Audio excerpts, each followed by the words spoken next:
Goeiemôre, liewe vriend. Sê nou jy kan tussen twee lewens kies. Een waar jou tafel altyd kreun onder die lekkerste kos en ag jy het alles van die beste en die lekkerste. Maar in jou huis is daar altyd gevasit met mekaar. Of jy het liewe maar 'n eenvoudige ou lewetjie. Maar jou gesinnetjie is een wat lief is vir mekaar, omgee vir mekaar. Julle het rustigheid en vrede by mekaar. Spreuke 17 vers 1 sê, liewer 'n stukkie brood met vrede daarby, as 'n huis vol kos met 'n getwis daarby.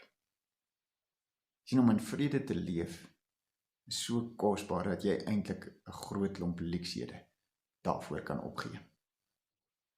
Maar hoe kan ek vrede in my huis kry?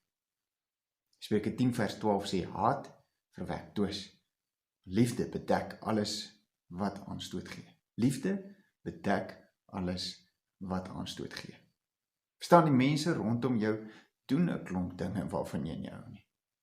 En ja, partykeer is dit nodig dat ons openlik praat oor die dinge wat vir ons sleg is. Maar as ek regtig lief is vir ander mense, dan kan ek hulle foute bedek, dit oorsien. Ek hoef nie kwaad te raak en te beklei oor alles wat vir my sleg is nie. En as ek moet praat, dan praat ek op 'n manier wat die ander persoon beskerm, wat daardie persoon veilig en geliefd laat voel, terwyl ek nog steeds die saak aanspreek. Grootste voorbeeld is natuurlik by ons Here Jesus. Vader, vergeef hulle, want hulle weet nie wat hulle doen nie.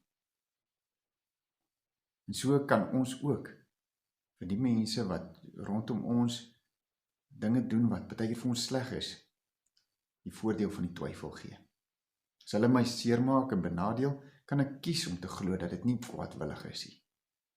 Ek kan kies ook om selfs om verontreg te word, as ek weet ander sal daardeur bevoordeel word.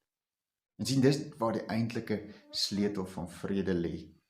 As my grootste behoefte nie is om my eie sin te kry nie, maar om te sien hoe ander mense opgebou en aangeraak word deur God se liefde in my, dan word ek regtig 'n instrument van God se vrede.